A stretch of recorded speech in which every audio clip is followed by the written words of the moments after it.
महाभारत में नल दमयंती की कहानी। जुए में हारे हुए पांडव 12 वर्ष का वनवास दुख भोग रहे थे। वीर अर्जुन शस्त्रों की प्राप्ति के लिए तप करने हिमालय की ऊंचाइयों पर जा चुका था। अपमान की आग से जलते भीमसेन ने एक दिन धर्मराज युधिष्ठिर से कहा, भैया, आपके जुआ खेलने की बुरी लत के कारण हम लोग पुरुषार्थी होकर भी दीनहीन जैसे हो गए हैं। जुए के इस खेल में फंसकर आपने ऐसा अनर्थ कर डाला कि हम कहीं के नहीं रहे। एक बार फंसे, दोबारा फिर फंसे और मुझे लगता है कि वे दुष्ट आपको फिर खेलने के लिए बुलाएंगे तो आप तीसरी बार भी फंस जाएंगे। युधिष्ठिर भीमसेन को समझा बुझाकर शांत करने का प्रयत्न कर ही रहे थे कि महर्षि वृद्धस्व वहां पहुंचे। दुखी युधिष्ठिर ने महर्षि का सत्कार करने के बाद अपना दुखड़ा सुनाया। वे बोले, मेरे दुखी संबंधियों ने मेरी इस आदत के कारण मुझे तो तीखी और कड़वी बातें कही हैं। उनके कारण मुझे रात को नींद भी नहीं आती। इस जुए में हम कैसे ठगे गए, हमारा कैसा अपमान हुआ। भरी सभा में द्रौपदी को केसों से पकड़कर खींचा गया और फिर मिला लंबा वनवास। उसी समय महर्षि वृषभ ने युधिष्ठिर को नल दमयंती की कहानी सुनाई थी। नल दमयंती की कहानी हमारे इतिहास पुराण की अमर कथा है। यह कथा आदर्श पतिव्रत और पत्नी व्रत की है। यह कथा है जुए के भयंकर परिणाम की। यह कथा इस बात की गवाह है कि बुरी आदतें मनुष्य को अपने पंजे में जकड़कर कैसा विवश कर देती है। यह कथा हमें शिक्षा देती है कि और हमें सावधान करती है कि जुआ कितना बुरा खेल है। यहाँ राजा को भिखारी बना देता है। महाभारत की लड़ाई की जड़ में यह जुआ ही था।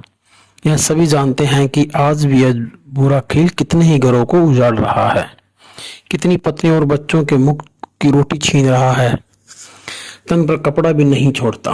बीमारी, क्लय और दरिद्रता तीनों इसके संगनी हैं। हम इससे दूर रहें तो इन तीनों से भी बच सकते हैं। रात रात में अमीर बन जाने का पापी लोभ ही जुए का पिता है। हमें मेहनत से जीना सीखना चाहिए तो इस दुष्ट की एक भी चाल कभी सफल नहीं हो सकती और इस बुराई से पीछा छूट सकता है। निषद देश में वीरसेन नाम का एक प्रसिद्ध राजा था। उसके पुत्र का नाम नल था। पिता के मृत्यु के बाद निषद देश की राजगद्दी पर नल बैठा। नल के गुणों का क्या ठिकाना, वह धर्म और राजनीति का जानकार था। रूप यौवन में भी उस समय उस जैसा दूसरा कोई नहीं था। अच्छे घोड़ों के पहचानने और उन्हें तेज दौड़ाने में भी नल की बराबरी करने वाला कोई नहीं था। बड़ी सेना थी नल के पास। पास पड़ोस के किसी भी राजा को नल के साथ युद्ध करने का साहस नहीं होता था। और उसमें एक अवगुण भी था और उसी अवगुण के कारण नल को ऐसी विपत्ति झेलनी पड़ी कि जैसे कि किसी ने नहीं झेली हो। यह अवगुण था जुआ खेलने का। इन्हीं दिनों विदर्भ देश में भीम नामक राज्य करता था। वह भी बड़ा पराक्रमी था। राजा भीम के कोई संतान नहीं थी, इसलिए वे संतान के लिए चिंता से गिरे रहते थे। एक दिन दमन नामक महर्षि राजा भीम के यहाँ पधारे। राजा और रानी ने ब्रह्म ऋषि दमन का बड़ा स्वागत सत्कार किया। तपस्वी दमन ने प्रसन्न होकर राजा को संतान होने का आशीर्वाद दिया। समय पाकर राजा भीम की कन्या और 3 पुत्र हुए। उन्होंने कन्या का नाम दमयंती और पुत्रों के नाम दम, दान तथा दमन रखे। दमयंती अपने रूप और शील के कारण प्रसिद्ध हो गई। तीनों पुत्र भी अपने बल पौरुष में बेजोड़ थे। जब दमयंती की अवस्था विवाह योग्य हुई तो राजा भीम को योग्य वर खोजने की चिंता हुई। दमयंती की सेवा में दासियों की भीड़ जुटी रहती। सजी धजी दमयंती जब सखी सहेलियों के साथ उद्यान में जल क्रीड़ा या विहार के लिए निकलती तो देखने वाले देखते ही रह जाते। देखने वाले कहते कि इससे पहले उन्होंने ऐसा अद्भुत रूप यौवन कभी नहीं देखा। सुंदरता में, गुणों में और पौरुष में नल जैसा भी दूसरा कोई राजकुमार नहीं था। देखने वाले कहते हैं कि यह तो कामदेव का ही अवतार है। उसकी प्रसिद्धि भी चारों ओर फैल गई। लोग नल से दमयंती के रूप यौवन की प्रशंसा करते और दमयंती से नल के रूप गुणों की। इस तरह एक दूसरे के रूप गुणशील की प्रशंसा सुनते सुनते बिना देखे ही वे एक दूसरे को चाहने लगे।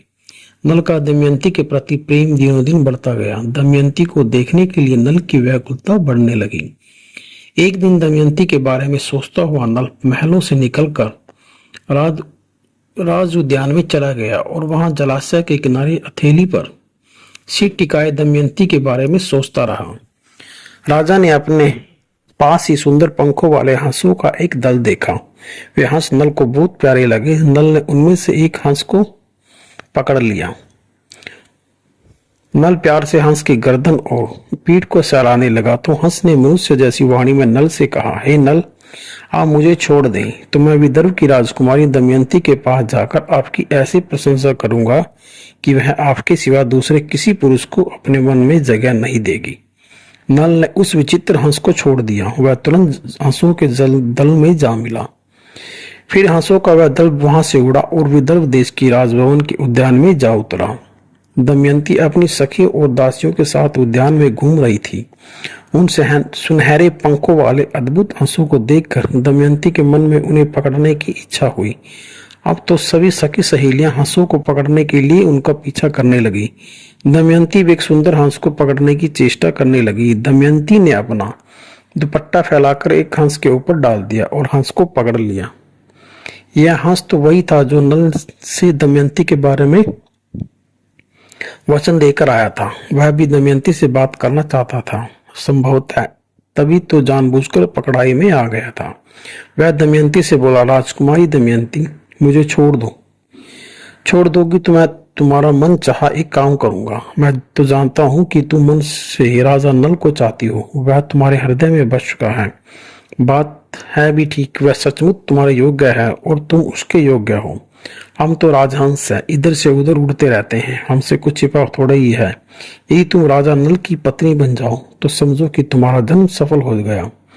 हमने भी बहुत दुनिया देखी है, पर नल जैसे गुण वाला तो मनुष्यों में क्या, यक्षों, गंधर्वों और देवताओं में भी नहीं मिलेगा। तुम मुझे छोड़ दो तो मैं तुम दोनों की जोड़ी मिलाने में सहायक हो सकता हूँ। दमयंती ने इस दिव्य हंस को तुरंत छोड़ दिया। यह दिव्य हंस यहाँ से उड़कर फिर निषद देश में गया और राजा नल को बताया कि किस तरह आप दमयंती के लिए व्याकुल हैं, उसी तरह दमयंती भी आपके लिए व्याकुल है। मैंने उसे आपके बारे में सब कुछ बता दिया है। यह केवल आपको चाहती है। अब जैसा उचित समझे करें। यह कहकर हंस उड़कर अपने दल में जा मिला। हंस से नल की प्रशंसा सुनकर दमयंती की व्याकुलता बहुत बढ़ गई। उसे दिन में भूख नहीं लगती और रात को नींद नहीं आती। स्वर्ण कांति जैसा उसका चेहरा पीला पड़ने लगा। वह न अच्छे कपड़े पहनती और न गहने। जब देखो तब हथेली पर सिर रखे अपने आप में डूबी कुछ सोचती ही रहती। सहेलियों से भी बात न करती और लंबी सांसें लेती रहती। उसकी पलकें हमेशा भीगी रहती। दमयंती की ऐसी दशा देखकर सहेलियों ने उसके मन की बात जाननी चाहिए, पर वह तो कुछ बोलती ही नहीं। दासियां स्नान, श्रृंगार, भोजन सहन के लिए कह कहकर थक जाती, पर दमयंती को किसी बात के लिए भी राजी न कर पाती। राजा भीम को पुत्री के अस्वस्थ होने की बात मालूम हुई तो उसने राजवैद्य को बुलाया, पर वैद्य बेचारा क्या करता। औषध से ठीक होने वाला कोई रोग उसे था ही नहीं। अंत में राजा ने निश्चय किया दमयंती की अवस्था विवाह योग्य हो गई है, इसलिए इसके स्वयंवर की तैयारी करनी चाहिए। राजा भीम ने स्वयंवर के लिए दिन निश्चित करके सभी विश्व राजाओं को निमंत्रण भिजवा दिया। स्वयंवर का दिन पास आया तो विदर्भ में अनेक राजाओं का आना प्रारंभ हो गया। कोई सजे हाथी पर बैठकर चला आ रहा था तो कोई बढ़िया घोड़ों वाले रथ पर। सारी राजधानी में स्वयंवर की तैयारी के लिए हलचल मच गई। सड़कें, बाजार और भवन सजने लगे। स्वयंवर के लिए विशाल मंडप रचा गया। आने वाले राजाओं को ठहराने के लिए उचित व्यवस्था की गई। बहुमूल्य वस्त्र आभूषणों से सजे हुए एक से बढ़कर एक सुंदर राजकुमार और राजा राजधानी की शोभा बढ़ाने लगे। राजा भीम ने स्वयं में सम्मिलित होने के लिए आने वालों का खूब आदर सत्कार किया। जिस दिन विदर्भ में स्वयंवर की चहल पहल शुरू हो रही थी, देवऋषि नारद और पर्वत मृत्युलोक से स्वर्गलोक पधारे। वे जब देवराज इंद्र के यहाँ पधारे तो देवराज ने उनका स्वागत सत्कार करने के बाद संसार का समाचार पूछा। महर्षि नारद ने उन्हें बताया कि मृत्युलोक में आजकल विदर्भ राजकुमारी दमयंती का स्वयंवर होने वाला है। उन्होंने बताया कि राजकुमारी दमयंती अपने रूप, यौवन और शील में बेजोड़ है, इसलिए सभी राजा और राजकुमार उसे पत्नी रूप में प्राप्त करने की इच्छा से विदर्भ में एकत्र हुए हैं। ये बातें हो रही थी कि अग्नि, वरुण और यमराज देवराज इंद्र के यहाँ पधारे। नारद जी के मुंह से दमयंती की प्रशंसा सुनकर ये देवता बोले कि देवराज इंद्र सहित हम भी स्वयंवर में शामिल होना चाहते हैं।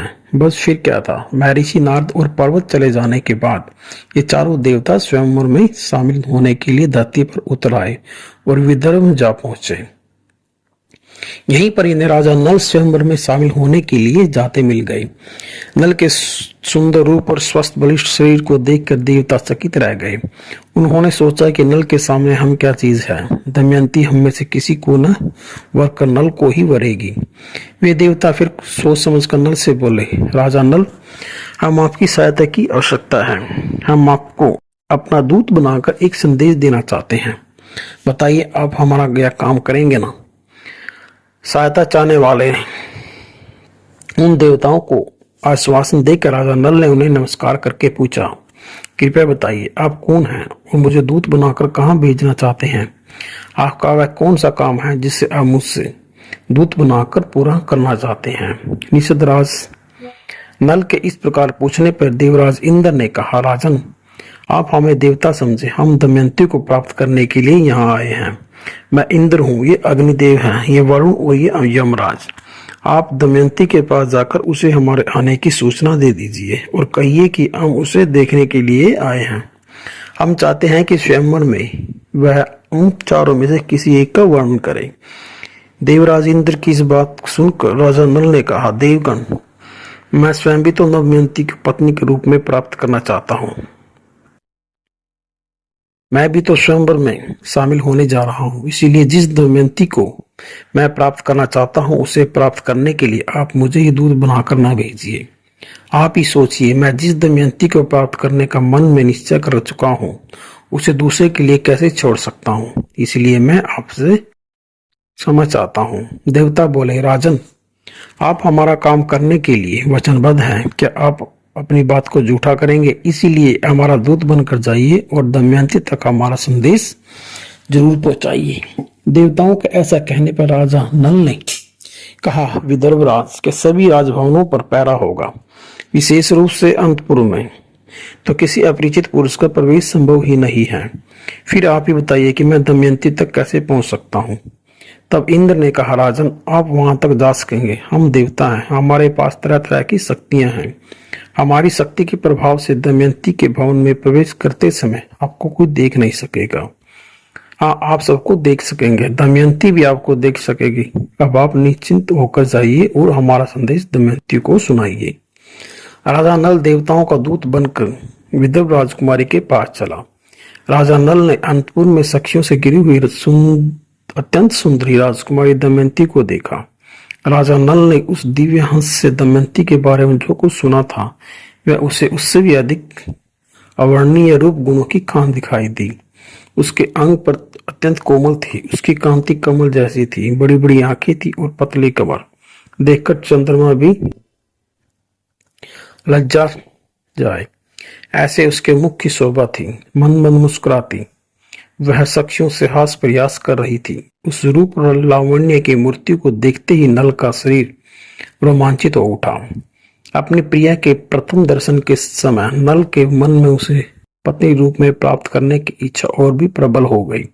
पर उस समय न तो नल देवताओं का दूत बनकर ही यहाँ आया था, अपने कामों के लिए नहीं। नल को अपना कर्तव्य याद हुआ है और उसने अपने मन के समस्त भावों को दबा दिया।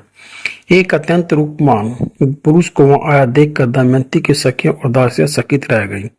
स्वागत में उठ खड़ी हुई वे मन ही मन उस अत्यंत सुंदर पुरुष की प्रशंसा करने लगी। वे सोचने लगी, बिना रोक टोक अनंतपुर में आने वाला यह पुरुष अवश्य ही कोई देवता है, क्योंकि मनुष्यों में वैसा रूप गुण तेज अभी तक उनमें से किसी ने नहीं देखा था। फिर अनंतपुर में कोई अपरिचित पुरुष प्रवेश भी तो नहीं कर सकता था। वह नल के रूप और तेज से प्रभावित होकर उनसे कुछ भी पूछ नहीं सकी। राजकुमारी दमयंती भी अब तक एकटक नल को ही देख रही थी।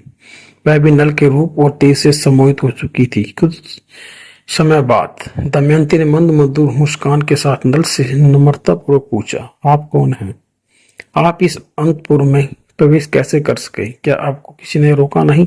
मेरा यह भवन सब ओर से सुरक्षित है। यहाँ का कोई भी कर्मचारी राजआज्ञा के उल्लंघन का साहस नहीं कर सकता। अपराधियों को कठोर दंड दिया जाता है, इस पर भी आप यहाँ कैसे आ पहुंचे? आपका परिचय क्या है? नल ने धीरे से उत्तर दिया, राजकुमारी, मैं नल हूँ। आपने मेरा नाम पहले भी सुना होगा। इस समय मैं इंद्र, अग्नि, वरुण और यम, इन 4 देवताओं का दूत बनकर यहाँ आया हूँ। मैं उन देवताओं के प्रभाव से इस भवन में पहरेदारों से अनदेखा चला आया हूँ। वे देवता चाहते हैं कि आप उनमें से किसी एक को अपना पति चुनें।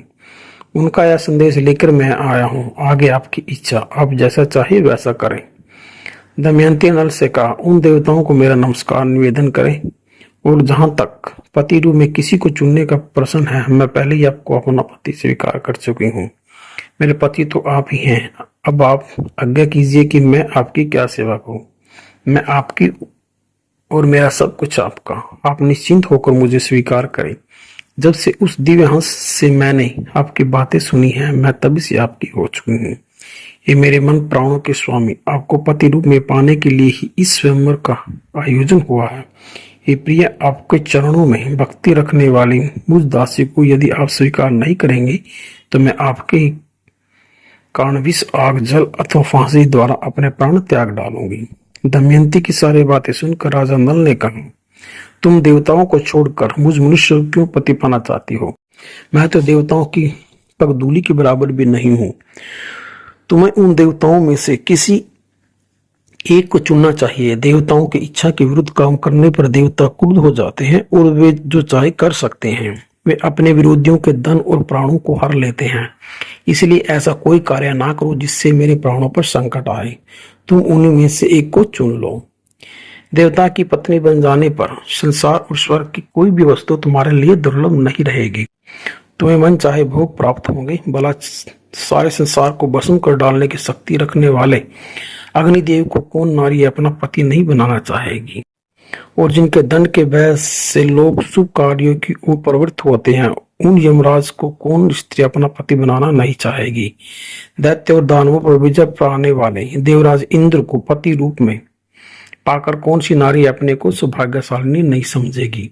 और यदि चाहो तो वर्ण देव को तुम अपना पति बना सकती हो। मैं तुम्हारा शुभ चिंतक हूँ, मेरी बात को यूं ही मत टालो। निषद राज नल के यूं समझाने पर आंसू की धार बहाती हुई दमयंती बोली, राजन, मैं सब देवताओं को नमस्कार करके उनसे आपके मंगल की याचना करती हूँ। आपको ही अपना पति स्वीकार करती हूँ। मैं सच कहती हूँ, यह मेरा अटल निश्चय है। ऐसा कहकर दमयंती दोनों हाथ जोड़कर थर-थर कांपने लगी। राजा नल ने उससे कहा, मैं इस समय देवताओं का दूत बनकर आया हूँ और अपने कर्तव्य का पालन कर रहा हूँ। इसीलिए तुम वैसा ही काम करो जो मेरे काम के अनुकूल हो। मैं देवताओं के कहने से उनके कार्य के लिए यहाँ आया हूँ। इस समय अपने स्वार्थ का कार्य कैसे कर सकता हूँ? मेरे धर्म का रक्षा हो तो उसके फलस्वरूप मेरे स्वार्थ की सिद्धि भी हो सकती है। यह सुनकर आंसू बहाती हुई रूंधे गल से दमयंती ने कहा, हे राजन, वह उपाय मैंने सोच लिया है। आप निश्चिंत रहिए। कोई भी आप पर कर्तव्य पालन न करने या निस्वार्थ सिद्धि का दोष नहीं लगाएगा। आप वे देवता और अन्य भी स्वयंवर मंडप में पधारे। मैं उन देवताओं के सामने ही आपका वर्ण करूंगी। ऐसा करने पर आप पर कोई बात नहीं आएगी। राजकुमारी दमयंती के ऐसा कहने पर नल वहां से चला गया और सीधा देवताओं के पास पहुंचा। देवताओं के पूछने पर नल ने सारी बातें सच सच बता दी। उसने बताया, दमयंती मुझे ही अपना पति मानती है।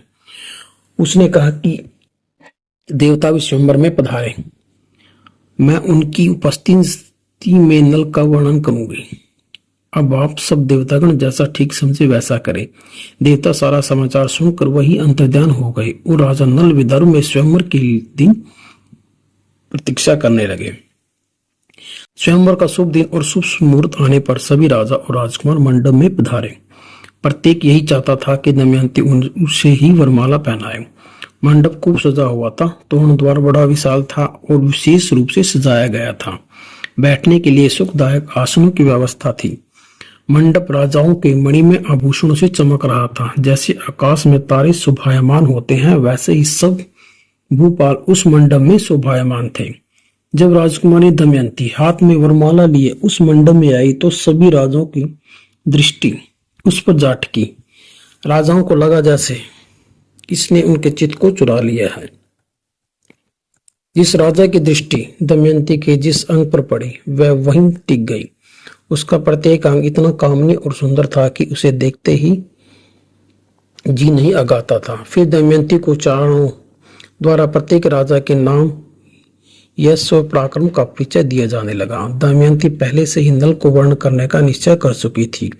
वह नीची दृष्टि की आगे बढ़ती रही। जिस राजा के सामने वह जाती उसका चेहरा आशा से चमकने लगता और जब सामने से आगे बढ़ जाती तो निराशा से फीका पड़ जाता। कुछ आगे चलने पर जब चांद ने नल का परिचय दिया और दमयंती ने दृष्टि उठाकर सामने देखा तो उसे नल जैसी आकृति के 5 पुरुष बैठे दिखाई दिए। सबकी अनुहार नल जैसी, रंच मात्र भी अंतर नहीं। अब तो दमयंती के सामने समस्या पैदा हो गई कि इससे वास्तविक नल कौन सा है। उसने बार बार पांचों को देखा पर यह निश्चय नहीं कर सकी कि वास्तविक नल कौन है। फिर उसे याद आया कि जिन 4 देवताओं ने राजा नल को दूत बनाकर भेजा था, यहाँ वे चारों भी राजा नल का रूप बनाकर बैठे हुए हैं। देवता सब कुछ कर सकते हैं। राजकुमारी दमयंती वास्तविक नल को न पहचान सकने से बड़ी दुखी हुई। अंत में उसने निश्चय किया कि वास्तविक नल की पहचान के लिए मैं देवताओं की ही शरण लूंगी। यह निश्चय करके उसने देवताओं को हाथ जोड़कर प्रणाम किया और कांपती हुई बोली, मैंने दिव्य हंस से राजा नल की प्रशंसा सुनकर उन्हें ही अपना पति मान लिया है। यदि मैं जरा भी झूठ नहीं बोल रही तो देवतागण नल को पहचानने में मेरी सहायता करे। मैं फिर आपसे प्रार्थना करती हूँ कि यदि मैंने सच वचन और कर्म द्वारा कभी भी सदाचार को न छोड़ा हो तो देवता मुझे नल की पहचान करा दे।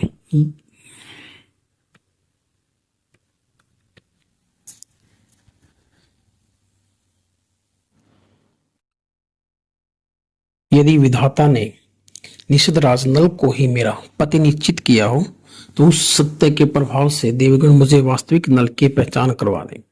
शक्तिशाली देवता गण अपने अपने वास्तविक रूप से मेरे सामने प्रकट हो जाएं, जिससे मैं वास्तविक नल का पति रूप में वर्णन कर सकूं। चिंताग्रस्त दमयंती का करुण विलाप सुनकर और नल के प्रति उसके सच्चे प्रेम को देखकर देवताओं ने दमयंती को वह शक्ति प्रदान की जिसके द्वारा मनुष्य और देवता में अंतर कर सके। अब दमयंती ने देखा कि देवताओं में पसीने की बूंदें नहीं हैं, उनकी आंखों की पलकें नहीं गिरती और उन्होंने जो पुष्पमालाएं पहन रखी हैं वे कुमलाई तो हैं ही नहीं, उल्टे और खिल रही हैं। वे सिंहासन पर बैठे हैं किंतु अपने पैरों से धरती को नहीं छू रहे हैं और उनके परछाई भी नहीं पड़ रही है। ये सारे लक्षण 4 पुरुषों में तो थे पर 5वें में नहीं थे। बस फिर क्या था, वह निषद राज नल को पहचानने में दमयंती को कोई कठिनाई नहीं हुई। नल की दृष्टि से दृष्टि मिलते ही लज्जा और संकोच के कारण दमयंती की पलकें झुक गईं। उसके नल के वस्त्र का छोर पकड़कर वरमाला उसके गले में डाल दी। यह देखकर दमयंती ने नल के गले में वरमाला पहना दी। वहां आए राजा हताश होकर लंबी सांसें खींचने लगे और उसके मुंह से हाय शब्द निकल रहा था। मंडप में उपस्थित ऋषि मुनि और ब्राह्मणों ने वर वधू को मंगल आशीर्वाद दिया। सभी लोग राजा नल के भाग्य की सराहना करने लगे। नल ने दमयंती से कहा, एक कल्याणी, मुझे तुमने देवताओं को छोड़कर उस मानव का वर्णन किया, इससे मैं अनुमान लगा सकता हूँ कि मेरे प्रति तुम्हारे मन में कैसा प्रेम है। अपने इस असाधारण प्रेम से मुझे तुमने खरीद लिया है। मैं सदा तुम्हारी आज्ञा का पालन करूंगा। जब तक मेरे शरीर में प्राण रहेंगे तब तक तुम्हारा प्रेम मेरे हृदय और मन पर अधिकार रहेगा। मैं तुम्हारी सेवा किसी दूसरी नारी को पत्नी रूप में स्वीकार नहीं करूंगा। मैं तुमसे प्रतिज्ञा करता हूं कि मैं सदा तुम्हारा ही रहूंगा। दमयंती ने भी हाथ जोड़कर लज्जाती दृष्टि से एक बार फिर नल को देखा और मन ही मन उसका अभिवादन किया। वे दोनों एक दूसरे को पाकर बहुत प्रसन्न हुए। उन दोनों ने इंद्र, अग्नि, वरुण और यम की ओर देखकर उन्होंने नमस्कार किया और मन में उनके शरणागत हुए। दमयंती के अनन्य प्रेम से प्रभावित होकर देवताओं ने नल को 8 वरदान दिए। देवराज ने प्रसन्न होकर वरदान दिया कि मैं यज्ञ में तुम्हें प्रत्यक्ष दर्शन दूंगा और अंत में तुम्हें शुभ गति प्रदान करूंगा। महातेजस्वी अग्निदेव ने नल को अपने ही समान तेजस्वी होने और राजा नल जब और जहां चाहे वहीं अपने प्रकट होने का वरदान दिया। यमराज ने वरदान दिया कि राजा नल के बनाए भोजन में उत्तम मोतद स्वाद और रस रहेगा। धर्म में इनकी दृढ़ आस्था बनी रहेगी। जल के देवता वरुण ने वरदान दिया कि राजा नल जब चाहेंगे मैं प्रकट हो जाऊंगा और राजा नल जिस भी पुष्प मालों को पहनेंगे उसमें से दिव्य गंध आएगी। इस प्रकार वरदान देकर देवता स्वर्गलोक को चले गए। स्वयंवर में पधारे हुए दूसरे राजा लोग भी अपने अपने देशों को लौट गए। सब राजाओं के लौट जाने के बाद राजा भीम ने शास्त्र विधि के अनुसार नल दमयंती का विवाह संपन्न किया। विवाह के बाद भी राजा नल कुछ दिन विदर्भ में ही रहे और बाद में अपने ससुर राजा भीम से आज्ञा लेकर दमयंती सहित अपने निषद देश में आ गए। राजा नल दमयंती के साथ आनंद पूर्वक निषद देश में रहकर प्रजा पालन करने लगे। राजा नल ने अश्वमेध आदि कई यज्ञ किए और ऋषियों मुनियों तथा ब्राह्मणों को पर्याप्त दान दक्षिणा दी। समय पाकर दमयंती ने एक पुत्र और एक पुत्री को जन्म दिया। पुत्र का नाम इंद्रसेन और पुत्री का नाम इंद्रसेनी रखा गया। राजा नल का राज्य धन धान्य से पूर्ण था। राजा प्रजा सुखी थी और राज कर्मचारी सावधान होकर अपने कर्तव्य का पालन करते थे। दमयंती का स्वयंवर संपन्न हो जाने पर जब इंद्र, अग्नि, वरुण और यम स्वर्गलोक को लौट रहे थे तो मार्ग में उन्हें कलयुग और द्वापर मिले। उन्हें देखकर देवराज इंद्र ने पूछा, हे कले, आप द्वापर के साथ इस समय कहाँ जा रहे हैं?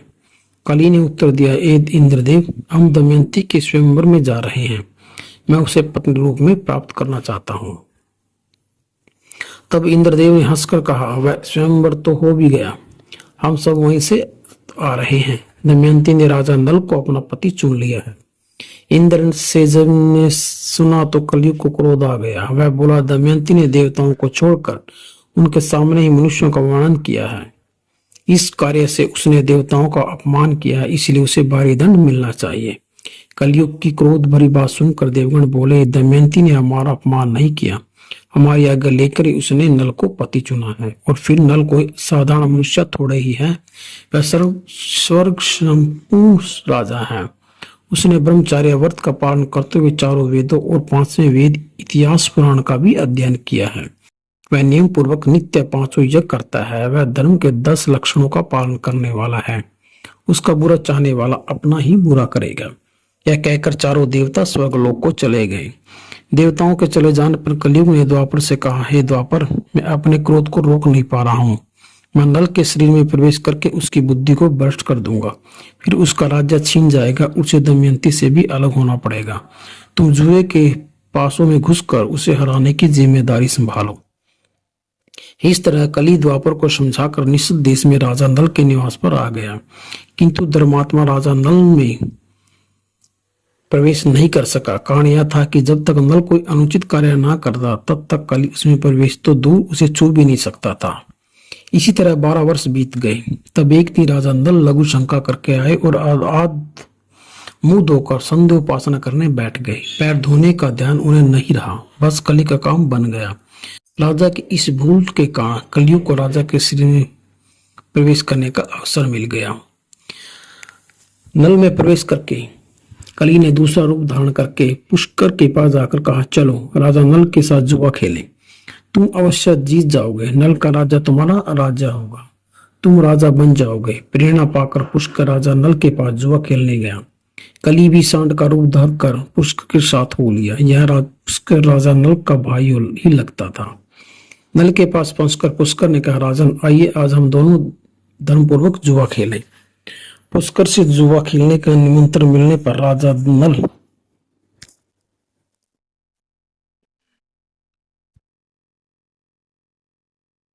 वह उसी समय जुआ खेलने के लिए तैयार हो गया। दमयंती के सामने ही वह जुआ खेलने लगा।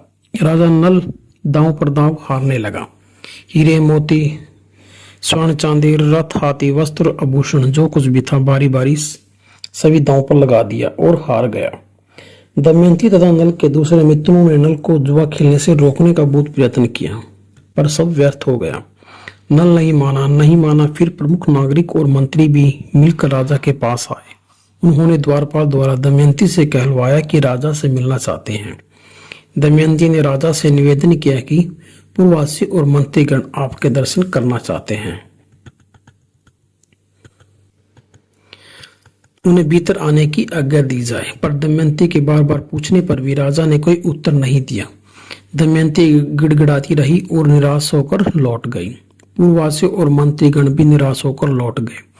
उन्हें लगा कि राजा नल शीघ्र ही राज्य खो बैठेंगे। सच ही कहा है कि जब विनाश काल आता है तो मनुष्य अपने शुभ चिंतकों की बात भी नहीं सुनता। कलयुग ने राजा की बुद्धि भ्रष्ट कर दी थी। जुए का यह खेल कई महीनों तक चला। एक एक करके राजा नल ने सब कुछ हार दिया। जब दमयंती ने देखा कि महाराज पर जुए का पागलपन सवार हो गया तो उसने अपनी धाय को बुलाकर कहा कि तुम सब मंत्रियों को राजा ने बुलाया है, ऐसा कहकर बुला लाओ और उन्हें बताओ कि राजा ये चीजें हार चुके हैं। मंत्री राजा की बात समझकर फिर राजद्वार में आए। दमयंती ने उनके आने की सूचना राजा को दी, पर राजा ने दमयंती को कोई उत्तर नहीं दिया। वह लज्जित होकर महल के भीतर चली गई। उसे सूचना मिली कि राजा नल लगातार हारते जा रहे हैं और लगभग सारा राज्य हार चुके हैं। तब दमयंती ने धाय को भेजकर सारथी को बुला भेजा। सारथी के आने पर दमयंती ने उसे सारी स्थिति समझाकर कहा कि तुम हमारे पुत्र इंद्रसेन और पुत्री इंद्रसेना को रथ पर बैठाकर मेरे मायके कुंडनपुर चले जाओ। वहां इन दोनों बालकों, रथ और घोड़ों को मेरे भाई के पास सौंप देना। तुम भी चाहो तो वहीं रह जाना।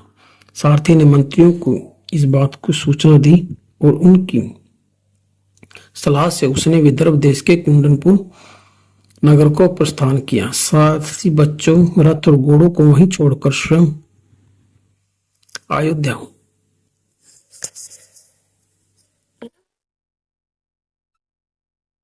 नगरी को चला गया। उसने अयोध्या के राजा ऋतुपर्ण को यहाँ नौकरी की और अपना पेट पालने लगा। जुए का यह खेल तब समाप्त हुआ जब राजा नल अपना सब कुछ हार चुके। पुष्कर ने हंसते हुए कहा, राजा नल से कहा, नल अब तुम्हारे पास दमयंती के सिवा कुछ नहीं बचा है। यदि उसे दांव पर लगाना चाहो तो खेल फिर शुरू हो सकता है। पुष्कर के एक कठोर वचन सुनकर नल का हृदय फटने को हो गया, पर वह चुप रहा। अब नल के ने अपने अंगों के सारे आभूषण उतार दिए और केवल एक धोती ही पहने हुए था। नल और दमयंती सिर नीचा किए नगर से निकलकर 3 दिन नगर के बाहर टिके रहे। पुष्कर को जब पता चला कि नल दमयंती सहित नगर से बाहर टिका हुआ है और प्रजा तक राजपुरुषों में नल के प्रति प्रेम भाव, तो उसने घोषणा करवा दी कि जो भी नागरिक नल के साथ अच्छा व्यवहार करेगा उसे प्राणदंड दिया जाएगा। पुष्कर की इस घोषणा से भयभीत होकर प्रजा का कोई भी व्यक्ति राजा नल के पास तक नहीं गया। 3 दिन तक नल दमयंती ने केवल पानी पीकर काटे। जो कल तक राजा रानी थे, आज उसके पास 2 रोटियां भी नहीं थी। मारे भूख के उन दोनों का बुरा हाल था। वे वहां से अनिश्चित स्थान की ओर चल पड़े। मार्ग में जो फल फूल मिल जाते उनसे किसी तरह काम चलाते और आगे के लिए चल पड़ते। कई दिनों तक उन्हें भरपेट भोजन नहीं मिला। एक जंगल में चलते हुए नल ने ऐसे पक्षी देखे जिनके पंख सुनहरे थे। नल ने सोचा कि यदि मैं इन पक्षियों को किसी तरह पकड़ सकूं तो इनका मांस खाकर भूख शांत की जा सकती है और इनके सुनहरे पंखों से कुछ धन भी मिल सकता है। नल ने दाना चुग रहे उन पक्षियों के ऊपर अपनी धोती जाल की तरह डाल दी ताकि उन्हें पकड़ सके, परंतु वे पक्षी उस धोती को ही लेकर उड़ गए। उड़ते हुए पक्षियों ने देखा कि नल लाज के मारे मुंह नीचा किया कि ये एकदम नंगा धरती पर खड़ा है। तब वे उड़ते उड़ते मनुष्य की वाणी में बोले, हे अब भागे भ्रष्ट बुद्धि नल, हम पक्षी नहीं, पक्षी के रूप में जुए के पासे हैं। यह धोती जो तुम ले आए थे उसे उतरवाने यहाँ आए हैं। हम जिस पर भी रुष्ट होते हैं उसे नंगा करके ही छोड़ते हैं। तुम्हारे पास एक धोती रह जाने से हम प्रसन्न नहीं थे। नगन राजा ने दमयंती को संबोधित करते हुए कहा, इन जुए के पासों से ने मेरा राज्य गया। आज भी मैं ऐसा दीनहीन हो गया हूँ कि भोजन तक के लिए तरस रहा हूँ। वे मुझे एकदम नंगा करके चले गए। दुख से मेरा हृदय फटा जा रहा है। मैंने तुम्हारे हितकारक वचनों को अनसुना कर दिया। यह उसी का परिणाम है। मैं जैसा भी हूँ तुम्हारा पति हूँ और तुम्हारे हित की बात बताना चाहता हूँ। ये सामने बहुत से मार्ग हैं जो दक्षिण की ओर जाते हैं और यह मार्ग ऋक्षवान पर्वत को लांग कर अवंती देश को जाता है। वह उधर ऊंचा विंध्य पर्वत दिखाई दे रहा है और यह पयोष्णी नदी है। यहाँ पास ही ऋषि मुनियों के बहुत से आश्रम हैं जहाँ बहुत से फल कंद मूल मिल सकते हैं। यह मार्ग विदर्भ देश की ओर जाता है और वह कौशल देश की ओर। दक्षिण दिशा में इससे आगे का देश दक्षिणापथ कहलाता है। सभी मार्गों को बताते हुए नल का आशा दंपत्ति से छिपा नहीं रहा। वह आंसू बहाती हुई गदगद वाणी से बोली, महाराज, आप मन में जो कुछ सोच रहे हैं उसकी कल्पना करके मेरा हृदय फटा जा रहा है। आपका राज्य चला गया, आपके शरीर पर एक भी वस्त्र नहीं रहा और कई दिनों से आप भूखे हैं। ऐसी बुरी अवस्था में मैं आपको निर्जन वन में छोड़कर कैसे जा सकती हूँ। महाराज, आप जब इस भयंकर वन में मार्ग चलने से थके हुए, भूख प्यास से व्याकुल और दुखी हैं, तो मैं आपको छोड़कर कैसे जा सकती हूँ। इस विपत्ति के समय मैं आपके ही पास रहना चाहती हूँ ताकि आपकी सेवा कर सकूं और धीरज बंधा सकूं। पति के सब दुखों की पत्नी से बढ़कर कोई औषध नहीं है। आपके पास रहकर यदि मैं आपके दुखों को कुछ भी कम कर सकी तो मेरे लिए यही मान सुख होगा।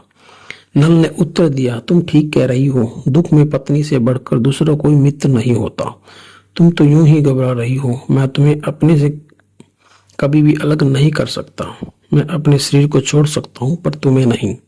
दमयंती ने कहा, यदि आप मुझे छोड़ना नहीं चाहते तो मुझे मेरे मायके विदर्भ का मार्ग क्यों बता रहे हैं। इससे मेरा दुख दूना हो रहा है। यदि आप चाहते हैं कि मैं आपके या अपने मायके चले जाऊं तो आप भी चलिए। मेरे पिता और भाई आपका पूरा आदर सत्कार करेंगे और आप वहां सुखपूर्वक रहेंगे। नल ने कहा, यह ठीक है कि विदर्भ में हम अपने ही घर की तरह सुख से रहेंगे, किंतु इन विपत्तियों के दिनों में मैं कहीं नहीं जाऊंगा। जब मैं तुम्हारे स्वयंवर के लिए विदर्भ गया था तो मैं राजा था और आज भिखारी हूँ। इस दशा में मैं वहां कदापि नहीं जाऊंगा। दमयंती की एक ही धोती को दोनों ने आधा आधा पहन रखा था। रात को दोनों भूखे और थके हुए धरती पर सो गए। मार्ग के कष्ट से थकी हुई दमयंती को थोड़ी देर में नींद आ गई, पर चिंता से व्याकुल नल की आंखों में नींद नहीं थी। नल ने सोच समझकर विचार किया, क्या करूं जिससे विपत्ति टल सके। मैं दमयंती को छोड़कर अकेला हूं तो हो सकता हूं दमयंती अपने मायके चली जाए। यह भी हो सकता है कि वह प्राण त्याग दे। मेरे छोड़कर चले जाने पर वह अकेली कैसे इस लंबे और भयानक मार्ग को पार करके विदर्भ में जाएगी। उसे हिंस्क जानवरों और दुष्टों से कौन बचाएगा। यदि मैं इसे छोड़कर कहीं चले जाता हूँ तो मेरे 100 बार कहने पर भी मुझे छोड़कर नहीं जाएगी। यदि मैं मर पा जाता हूँ तो इस दुख से तो छूट जाता हूँ। नल इस तरह की कितनी ही बातें सोचता रहा। अंत में उसने निश्चय किया कि दमयंती को छोड़कर अकेला कहीं चला जाएगा ताकि दमयंती अपने मायके चली जाए। नल का दृढ़ विश्वास था कि पति भक्ति के तेज दमयंती का कोई भी अहित नहीं होगा। इसकी पति भक्ति सब संकटों से इसके अस्तित्व की रक्षा करेगी। यह निश्चय करके नल ने अपनी नग्नता को ढकने के लिए दमयंती की साड़ी का आधा भाग फाड़ लेने का निश्चय किया, पर उसे लगा कि कहीं ऐसा ना हो कि साड़ी फाड़ने के सबब से उसकी नींद खुल जाए और वह उठ बैठे। राजा ने इधर उधर दृष्टि दौड़ाई और तेज धार वाला एक खड्ग दिखाई दिया। नल ने उससे दमयंती की आधी साड़ी धीरे धीरे काटकर अपना शरीर ढक लिया और दमयंती को सोई हुई छोड़कर वहां से चुपचाप खिसक गया। नल वहां से कुछ दूर निकला तो उसने विचार आया कि उसने अच्छा नहीं किया। फिर वही लौट आया जहाँ दमयंती सोई हुई थी। वह सोई हुई दमयंती की दुर्दशा देखकर फूट फूट कर रोने लगा। आधी साड़ी में किसी तरह शरीर को ढके हुए नंगी धरती पर सोई दमयंती को देखकर नल की छाती फटने लगी। सूर्य और वायु जिस नारी को देख नहीं पाते थे, आज वह सार्वजनिक स्थान पर धरती पर अधढकी सोई हुई है। वारे भाग्य! जब यह जागेगी और देखेगी कि उसका प्रिय पति अपनी लज्जा ढकने के लिए उसकी आधी साड़ी को काट कर ले गया और उसे अकेली छोड़ गया तो यह रो रो कर पागल हो जाएगी। यह हिंस्क जानवरों से भरे जंगलों, पर्वतों, नदियों को कैसे अकेला पार करेगी और कौन इसकी रक्षा करेगा। ये सती साध्वी दमयंती, तुम्हारा धर्म ही तुम्हारी रक्षा करेगा। इतना कहकर नल अपनी प्राणप्रिय दमयंती को वहीं छोड़कर फिर वहां से चला गया। कलयुग के कारण राजा की बुद्धि भ्रष्ट हो चुकी थी। वह बार बार आता जाता और ममता से खींचा हुआ कुछ दूर जाकर फिर लौट आता और फिर चला जाता। अंत में जो जी खड़ा करके नल सोई दमयंती को छोड़कर चला ही गया। नल के चले जाने पर जब दमयंती की आंख खुली तो उसे नल नहीं दिखाई दिया। कुछ देर तक वह मन को यही दृश्य बंधाते रही कि वे आसपास ही कहीं होंगे और अभी आ जाएंगे। किंतु जब पुकारने पर भी नल ने कोई उत्तर नहीं दिया तो दमयंती ने सोचा कि संभवतः वे उसे छोड़कर कहीं चले गए हैं। फिर तो उसके दुख का कोई ठिकाना न रहा। वह विलाप करने लगी, हाँ नाथ, हाँ महाराज, आप मुझे अकेली छोड़कर कहाँ चले गए? हे स्वामी, आप मेरी पुकार का उत्तर क्यों नहीं देते? मैंने आज तक कभी भी आपकी आज्ञा का उल्लंघन नहीं किया, फिर भी आप मुझे छोड़कर क्यों चले गए? इससे तो मैं मर जाती तो अच्छा होता। दुख का पहाड़ टूट पड़ने पर भी मेरे यही पापी प्राण क्यों नहीं निकल रहे हैं? हे नाथ, आप मेरे साथ प्रयास तो नहीं कर रहे हैं। मैं अकेली डर रही हूँ। आप दर्शन देकर मेरा दुख और भय दूर कर। हे स्वामी, मुझे अपनी चिंता नहीं है। मैं तो आपके दुख से दुखी हूँ। आप अकेले ही इस विपत्ति को कैसे झेलेंगे?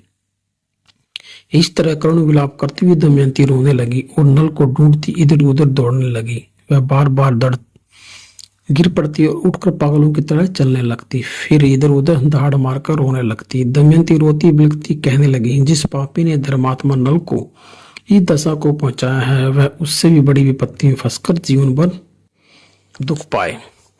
इस तरह वह रोती बिलखती पागलों की तरह चक्कर काटती, कभी अचेत हो गिर पड़ती और फिर उठकर नल को पुकारने लगती। इस स्थान के पास ही झाड़ी की ओट में एक विशाल अजगर छिपा बैठा था। घूमती हुई दमयंती जब उसके पास पहुंची तो अजगर ने उसके पैरों की ओर से पकड़कर निगलना प्रारंभ कर दिया। अजगर को देखकर दमयंती चिंता होने लगी। जितनी चिंता नल की थी, वह अपनी रक्षा के लिए बार बार नल को पुकारने लगी। इतने में एक शिकारी जो शिकार की खोज में उस वन में घूम रहा था, दमयंती की पुकार सुनकर दौड़ा आया और उसने तलवार के वार से अजगर के सिर को काट डाला। दमयंती अजगर द्वारा पकड़ी जाने पर चेत हो चुकी थी।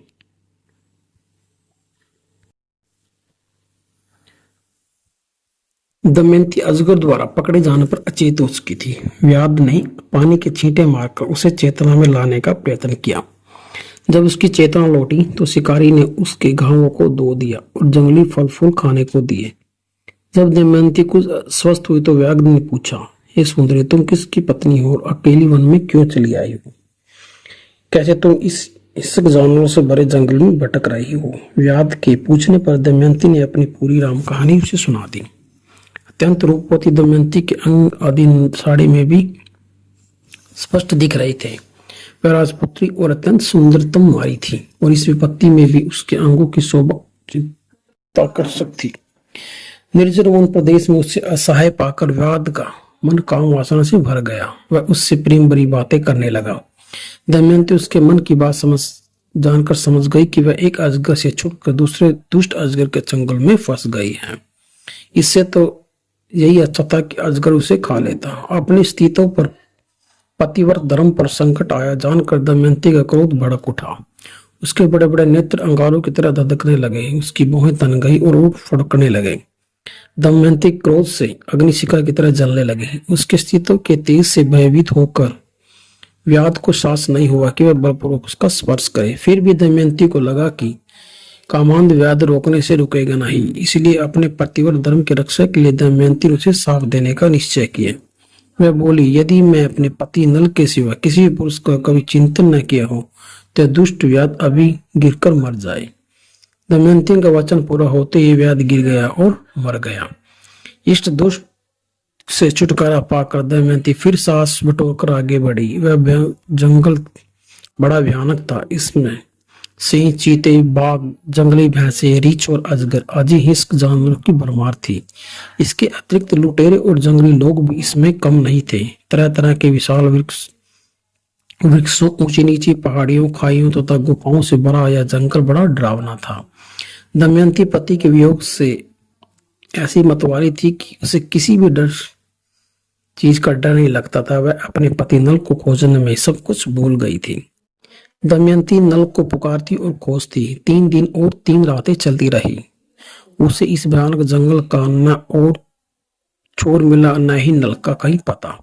वह नल के बारे में पागलों की तरह वृक्षों, लताओं, पर्वतों और सामने दिखने वाले जंगली पशुओं से पूछती, पर किसी से कोई भी उत्तर नहीं मिलता। अंत में वह एक ऐसे प्रदेश वन में पहुंची जहां धर्मपरायण ऋषि मुनि के आश्रम थे।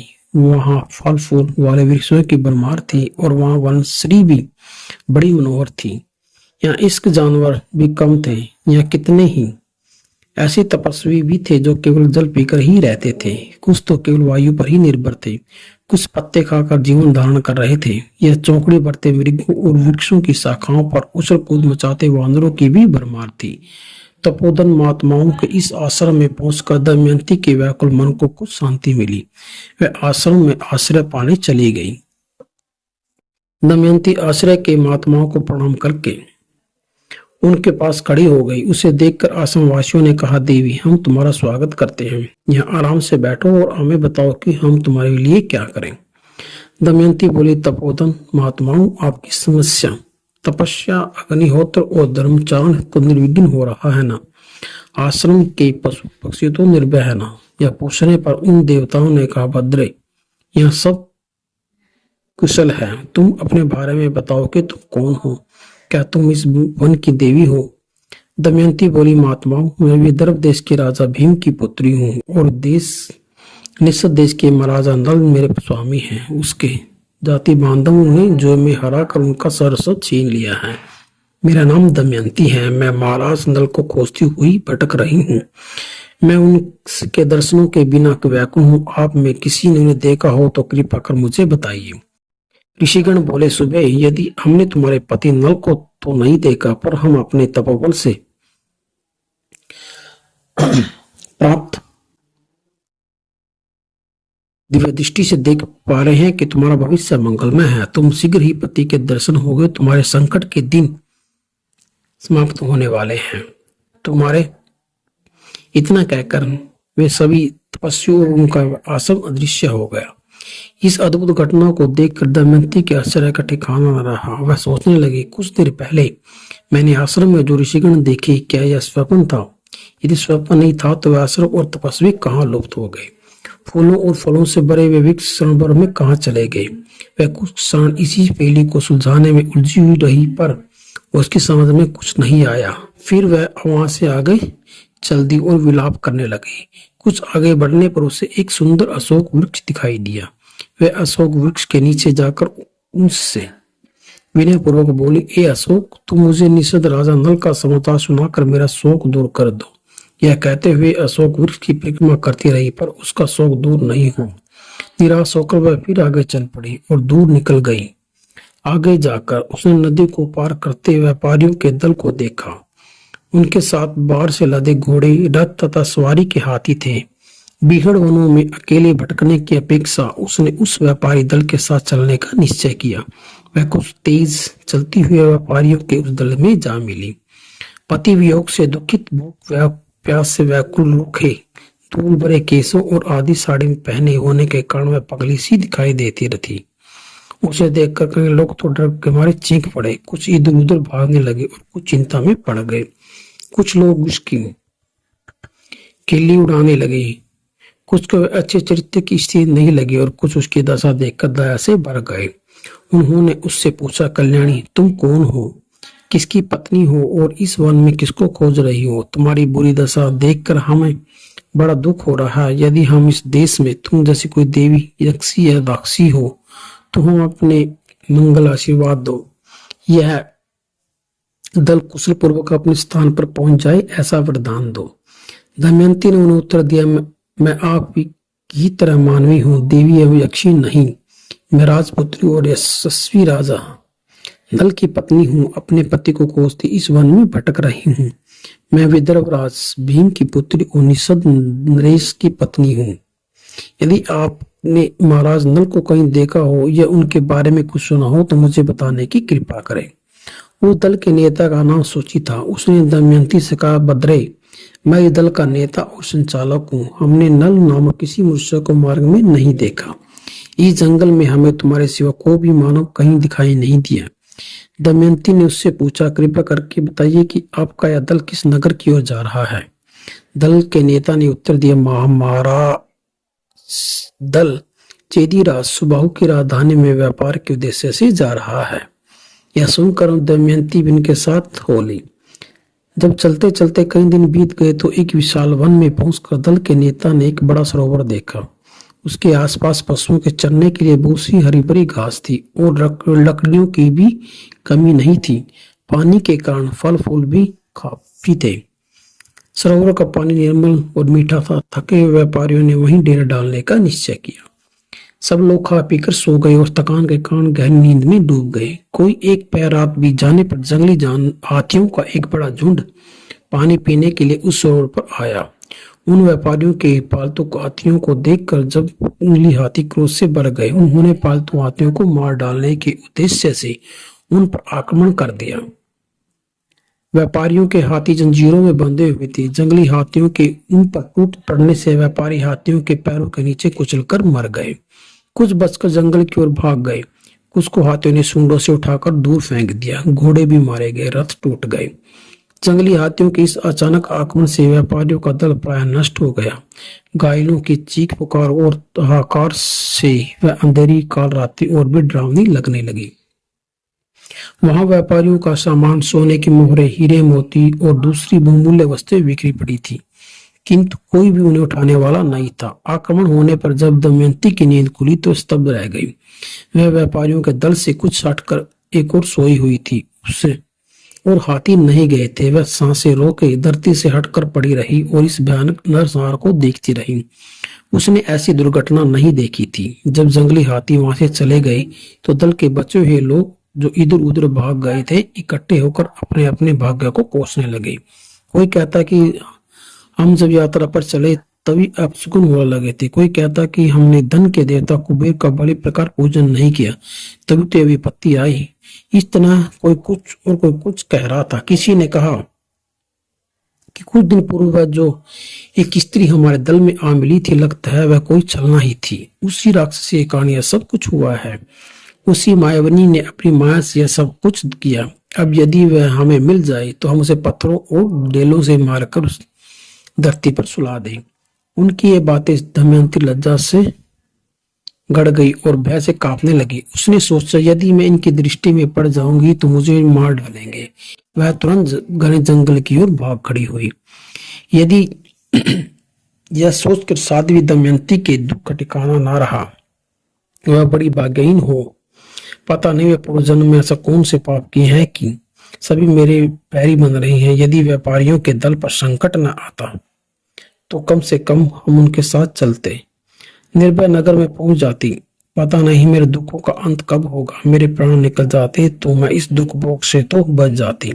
मुझे लगता है कि देवताओं को छोड़कर जो मैंने नल का को अपना पति चुना, उसी के कारण देवगण मुझ पर कुपित हैं। कुछ दूर चलने पर हाथियों के कुचलने से बचे हुए कुछ विद्वान ब्राह्मण उसे मिल गए।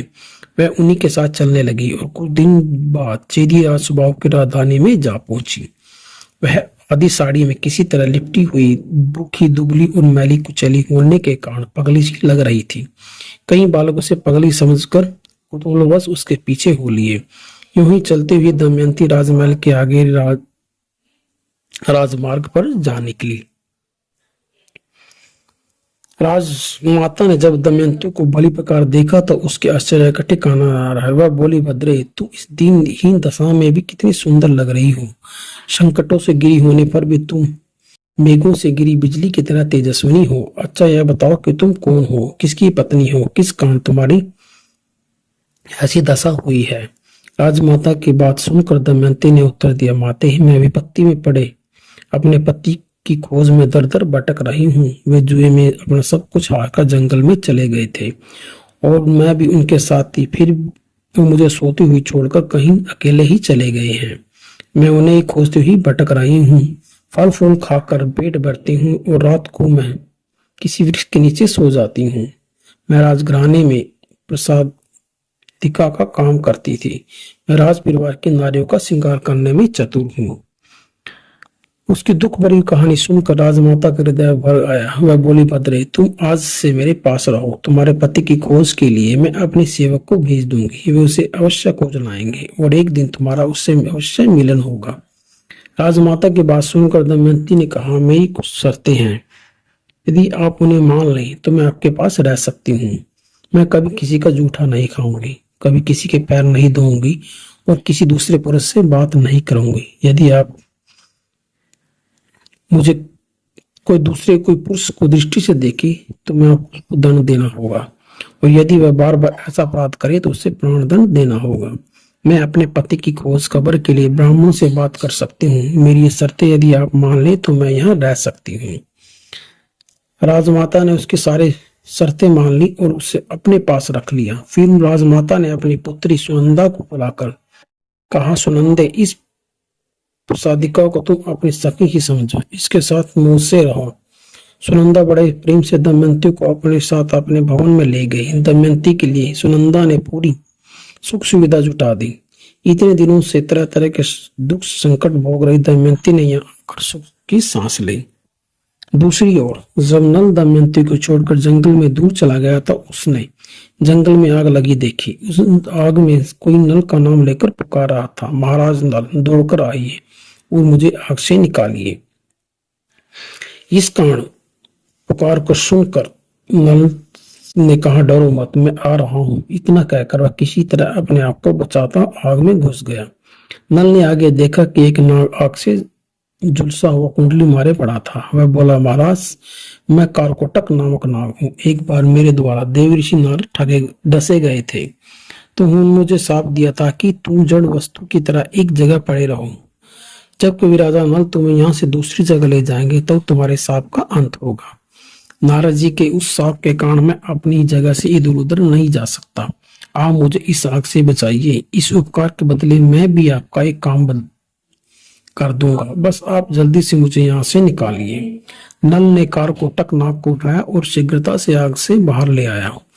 जब उस नाग की जान बची गई तो उसने नल से कहा, आप अपने पग गिनते हुए चलिए, मैं आपकी भलाई के लिए एक उपाय करूंगा। राजा नल की बात मानकर अपने पग गिनता हुआ आगे को चला। 1 2 3 गिनते हुए जब नल ने 10 कहा तो कारकोटक नाग ने नल का पीछे से डस लिया। नाग के डसते ही नल का गोरा रंग एकदम काला हो गया। अपने काला को देखकर नल को बड़ा आश्चर्य हुआ। उस नाग की ओर प्रश्न सूचक दृष्टि से देखा तो नाग बोला, राजन, मैंने आपकी भलाई के लिए ही आपका रंग बदला है। अब कोई आपको पहचान नहीं सकेगा और मेरे विष के प्रभाव से आपके शरीर में घुसा बैठा कलयुग हर समय जलता रहेगा। उसने आपको घोर कष्ट दिया, अब वह कष्ट पाएगा। मेरी कृपा के कारण आपको तीखे दांतों वाले जीव जंतु से कभी खतरा नहीं होगा। साथ ही ब्राह्मणों के शाप से भी आप बचे रहेंगे। आपको किसी विष से भी कष्ट नहीं होगा। युद्ध में आप सदा विजयी होंगे। अब आप यहाँ से राजा ऋतुपर्ण के पास चले जाइए और अपने आप को बाहुक नामक सारथी बताइए। अयोध्या के पति राजा ऋतुपर्ण जुए की विद्या के जानकार हैं।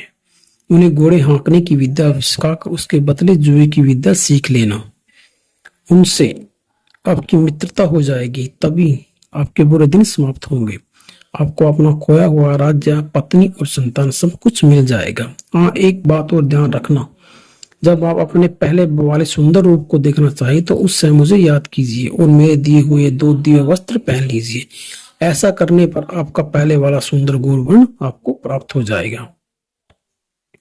कारकोटक के कहे अनुसार राजा नल वहां से अयोध्या की ओर चल पड़ा और 10वें दिन वहां पहुंच गया। राजा ऋतुपर्ण के दरबार में उपस्थित होकर नल ने कहा, राजन, मैं बाहुक नामक सारथी हूँ और घोड़े हाँकने की विद्या में मेरा जैसा को दूसरा आपको खोजने पर भी नहीं मिलेगा। आजकल मैं रुपए पैसे से खाली हूँ। यदि आपके यहाँ मुझे काम मिल जाए तो मैं और भी कई काम कर सकता हूँ। मेरे हाथ का बना भोजन जो एक बार चख लेता है उसे दूसरे के हाथ का बना भोजन स्वादिष्ट नहीं लगता।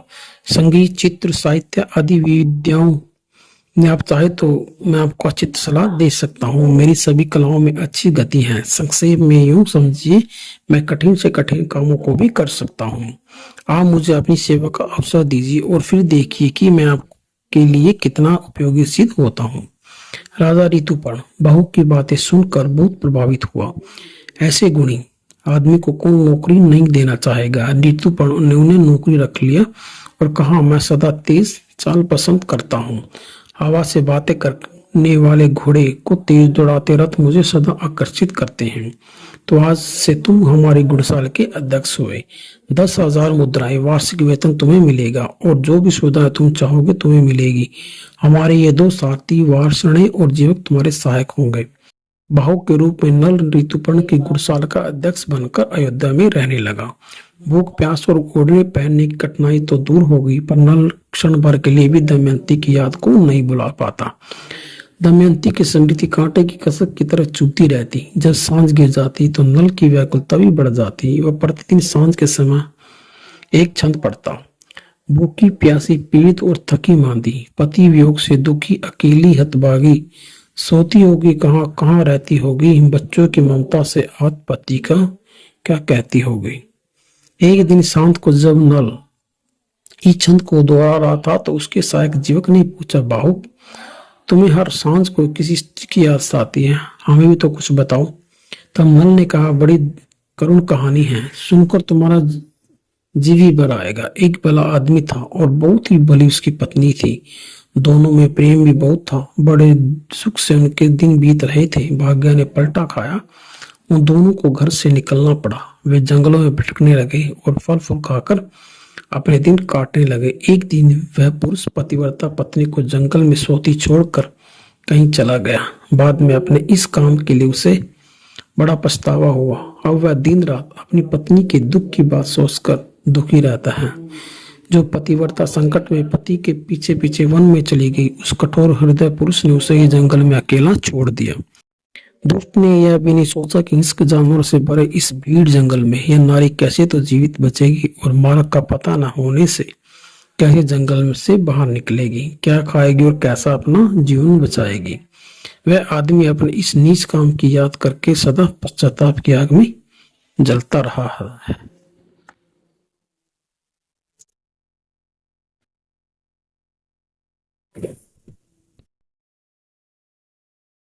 जीवक ने इस दुख भरी कहानी को सुनकर लंबी सांस ली।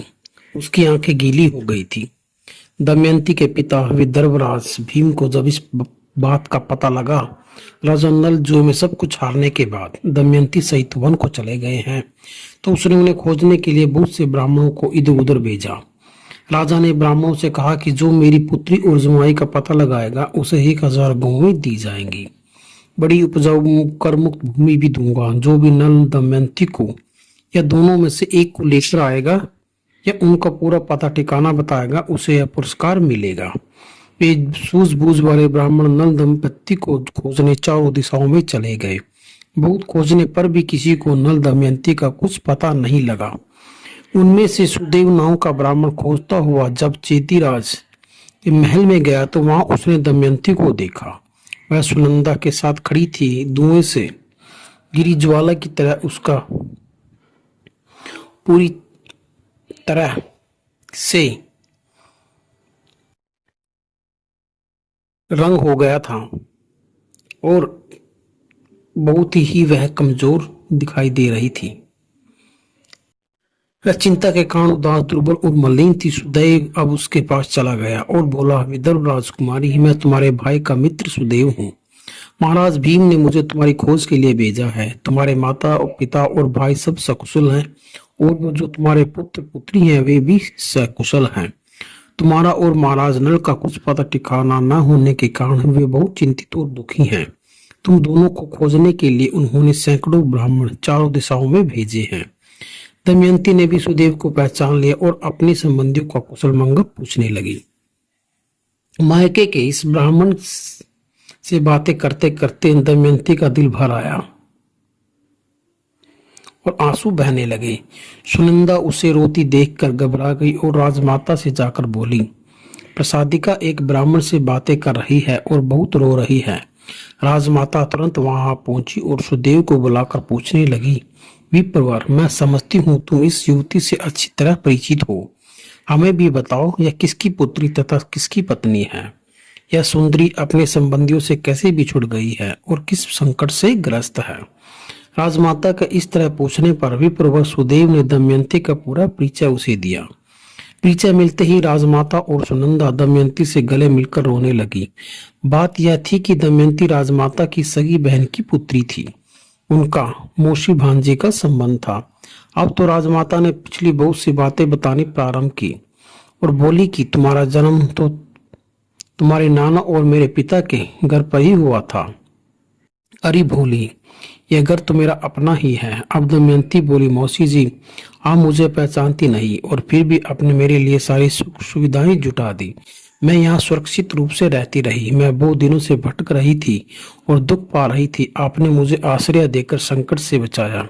आप मुझे विदर्भ जाने की आज्ञा दीजिए। मेरे लिए माता पिता और भाई सभी चिंतित हैं। मेरे 2 बच्चे भी वहीं हैं। माता पिता की याद करके शोकाकुल रहते होंगे। अब तो आप किसी अच्छी सी सवारी की व्यवस्था कर दे ताकि मैं जल्दी से विदर्भ पहुंच सकूं। राजमाता ने दमयंती के लिए पालकी की व्यवस्था कर दी और सुरक्षा के लिए एक सैनिक दल भी साथ भेज दिया। खाने पीने की और दूसरी आवश्यक वस्तुएं भी साथ भेज दी, जिससे मार्ग में किसी प्रकार का कष्ट न हो। दमयंती कुछ दिनों बाद विदर्भ देश में अपने माता पिता के पास जा पहुंची। उसके मायके के लोग उसे देखकर बहुत प्रसन्न हुए और सबने उसका आदर सत्कार किया। दमयंती भी उन्हें छाती से लगाकर बड़ी देर तक प्यार करती रही। इसके बाद दमयंती ने देवताओं और ब्राह्मणों का पूजन किया। राजा भीम ने पुत्री की खोज लाने वाले ब्राह्मणों को 1000 गांवों, 1 गांव, करमुक्त भूमि और धन देकर विदा किया। दूसरे दिन दमयंती ने अपनी माता से कहा, माँ, यदि तुम मुझे जीवित देखना चाहती हो तो अपने जवाई की खोज कराने का एक और प्रयत्न करो। सच कहती हूँ, मैं उनके बिना जिंदा नहीं रहूंगी। बेटी की बात सुनकर माँ की आंखें भर आई। रानी ने दमयंती को कोई उत्तर नहीं दिया। वह मन में कुछ सोचती रही, फिर रोने लगी। फिर रानी ने यह बात राजा भीम को बताई और नल को खोजने के लिए दोबारा प्रयत्न करने को कहा। पुत्री के दुख से दुखी राजा भीम ने नल की खोज के लिए ब्राह्मणों को दोबारा चारों दिशाओं में जाने को कहा। नल की खोज के लिए जाने वाले ब्राह्मण दमयंती के पास जाकर बोले, राजकुमारी जी, हम महाराज नल को खोजने जा रहे हैं। आपको कुछ कहना हो तो कहें। दमयंती ने कहा, हाँ, मुझे एक बात कहनी है। जहाँ कहीं भी आप लोगों को भीड़ देखे वहां मेरी बात यह जरूर बता देना। प्रियतम, चलिए, आधी साड़ी पहन मुझको वन में सोई हुई छोड़कर कहाँ गए तुम? मैं वैसी की वैसी जैसी छोड़ गए थे। वो पत्थर दिल पतिव्रता से क्यों मुंह मोड़ गए थे? आग विरह की मेरी छाती दग्ध रही, तेरे दर्शन की आशा से नहीं मर रही। उत्तर दो मेरी बातों का मेरे मन के मीत। ब्राह्मणों, यह कहकर आप महाराज को खोजने का प्रयत्न करें। जो व्यक्ति इस बात को सुनकर व्याकुल हो उठे, आंसू बहाने लगे या कुछ उत्तर दे तो उससे विशेष रूप से पूछताछ करना। दमयंती की बात सुनकर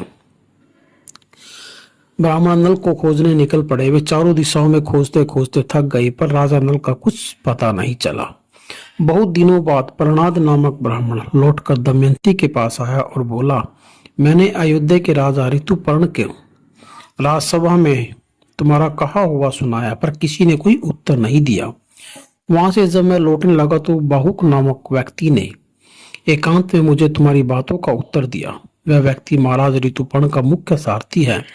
वह देखने में काला कलूटा है, घोड़ों को हाँकने में वह बड़ा कुशल है और उसके बनाए भोजन में अद्भुत स्वाद होता है। वह लंबे सांस लेकर आंसू बहाता रहा और मुझसे कुशल समाचार सुन पूछकर बोला, उत्तम कुल की नारियां संकट में पड़ने पर भी अपने शील की रक्षा करती है। उन्हें अपने पतियों पर क्रोध नहीं आता। पक्षियों ने जिनका एकमात्र वस्त्र तक हर लिया था और जो घोर संकट के कारण अपना विवेक खो चुका था, उस पर तुम्हें कोई क्रोध नहीं करना चाहिए। मुझे क्षमा कर दो और मुझ पर क्रोध ना करो। बाहुक का यह उत्तर सुनकर मैं तुरंत वहां से चला आया। अब आप ही निश्चय करिए कि क्या करना उचित होगा और उचित समझे तो महाराज को भी ये बातें बता दें। प्रणांत की ये बातें सुनकर दमयंती की आंखों में आंसू आने लगे। वह एकांत में अपनी माता से जाकर बोली, मैं महाराज नल को यहाँ बुलाने का एक उपाय करना चाहती हूँ, पर पिताजी को इसका पता नहीं लगना चाहिए। मैं सुदैव ब्राह्मणों को ऋतुपर्ण की राजधानी अयोध्या में भेजना चाहती हूँ। फिर उसने प्रणाद को बहुत सा धन देकर विदा किया और वचन दिया कि जब महाराज नल आ जाएंगे तब और भी दूंगी। फिर उसने सुदेव को बुला भेजा और माता के सामने ही कहा, सुदेव जी, आप पंछी की जगह उड़कर अयोध्या नगरी जाइए और वहां के राजा ऋतुपर्ण से कहिए कि राजा भीम की राजकुमारी दमयंती दोबारा स्वयंवर करेगी। वहां सभी राजा राजकुमार आ रहे हैं। स्वयंवर कल ही होगा। यदि आपके लिए कल दिन निकलने तक विदर्भ पहुंचना संभव हो तो पहुंचिए। दमयंती कल सूर्यदेव के बाद दूसरे पति का वर्णन करेगी। कहानी है कि निषद राज नल के जीवित या मृत होने का कोई समाचार नहीं है। ब्राह्मण सुदेव ने दमयंती के बताए अनुसार जाकर सारी बातें ऋतुपर्ण को बता दी। सुदेव से स्वयंवर का समाचार पाकर राजा ऋतुपर्ण ने तुरंत बाहुक को भेजा। उसके आ जाने पर राजा ने कहा, बाहुक, एक ऐसा काम आ पड़ा जिसे मुझे तुम्हारी आवश्यकता की। इस अवसर पर तुम्हारे अश्वचालन के कौशल को देखना चाहता हूँ। बात यह है कि विदर्भ की राजकुमारी दमयंती का दोबारा स्वयंवर हो रहा है। कल सूर्योदय के बाद वह दूसरे पति का वर्णन करेगी। अब तुम ऐसा उपाय करो कि मैं कल सूर्योदय तक विदर्भ पहुंच सकूं। बोलो, पहुंचा दोगे ना? राजा ऋतुपर्ण की बात सुनकर नल की छाती फटने लगी। उसे विश्वास नहीं हो रहा था कि दमयंती जैसी पतिव्रता नारी दूसरे पति का वर्णन कर सकती है। वह चिंता में डूबकर तरह तरह की बातें सोचने लगा। फिर उसने मन में विचार आया कि संभवतः मुझे प्राप्त करने के लिए ही दमयंती ने यह उपाय सोचा है। यह भी हो सकता है कि मैं उसे धोखा देकर जंगल में अकेला छोड़कर चला गया था, इसीलिए मेरी ओर से दमयंती का मन फिर गया हो। स्त्रियों का मन बड़ा चंचल होता है। मेरा कुछ भी पता ठिकाना न होने से ही वह ऐसा कर रही होगी। पर वह 2 बच्चों की माँ है। अब इस उम्र में वह दूसरे पति की इच्छा क्यों करेगी? खैर, जो भी होगा देखा जाएगा। राजा ऋतुपर्ण के साथ वहां जाकर सच झूठ का पता चल जाएगा। एक पंथ 2 काज। ऋतुपर्ण की इच्छा भी पूरी हो जाएगी और मेरा संशय भी मिट जाएगा। मन में यह सोचकर बाहुक ने दोनों हाथ जोड़कर राजा ऋतुपर्ण से निवेदन किया, महाराज, मैंने आपकी आज्ञा सुन ली है। मैं आपको ठीक समय पर विदर्भ पहुंचा दूंगा। आप निश्चिंत रहे। राजा ने रथ तैयार करने को कहा। बाहुक बढ़िया घोड़े छाटने के लिए गुड़साल में पहुंचा। उसने देखने में दुबले किंतु दौड़ने में तेज बढ़िया जाति घोड़ों को चुना। इन घोड़ों की नाक मोटी और ठोड़ी चौड़ी थी। सिंधु देश के घोड़े हवा से बातें करने वाले थे। उनके शरीर पर जगह जगह बालों में भंवरियां थीं। प्रत्येक घोड़े में कम से कम 10 भंवरियां थीं।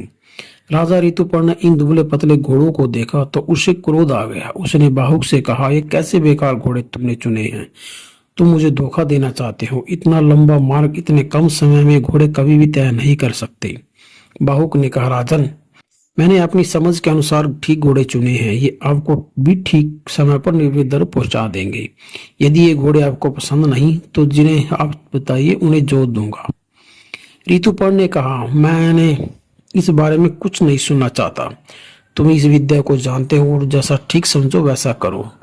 तब बाहुक ने चारों वेगशाली घोड़ों की रथ में जोता। राजा ऋतुपर्ण बड़ी उतावली के साथ रथ पर सवार हुए, इसलिए उसने चढ़ते ही वे उत्तम घोड़े घुटनों के बल धरती पर गिर पड़े। बाहु ने उन घोड़ों को पुचकाकर खड़ा कर दिया और रथ हाँकने लगा। जब रथ पूरी गति से दौड़ने लगा तो राजा ऋतुपर्ण के आश्चर्य का ठिकाना न रहा। उसे लगा कि घोड़े दौड़ नहीं उड़ रहे हैं। बाहु के घोड़े हाँकने की विद्या पर ऋतुपर्ण मुग्ध हो गया। बाहुक ने अपने सहायक वार्ष्णेय को भी साथ लिया था। वह पहले नल का सारथी था और नल के पुत्र पुत्री को कुंडिन छोड़कर ऋतुपर्ण के पास नौकर हो गया था। वार्ष्णेय सोचने लगा, इस धरती पर राजा नल ही इस कला में निपुण थे। कहीं बाहुक के रूप में राजा नल ही तो नहीं है। पर राजा नल का रूप तो अत्यंत सुंदर है। वह बाहुक से कुछ भारी शरीर के भी हैं, किंतु अवस्था तो दोनों की एक जैसी ही है। कौन जाने वेश बदले हुए ये राजा नल ही हो। राजा ऋतुपर्ण को पूरा विश्वास हो गया कि बाहुक ठीक समय पर विदर्भ पहुंचा देगा। मार्ग तेजी से कटने लगा। नदियों, पर्वतों, वनों और सरोवरों को लांघता हुआ रथ आगे बढ़ता गया। रथ के तेज दौड़ने से वायु के वेग के कारण राजा ऋतुपर्ण का उत्तरीय गिर गया। राजा ने तुरंत बाहुक को रथ रोकने के लिए कहा ताकि उत्तरीय को उठाया जा सके।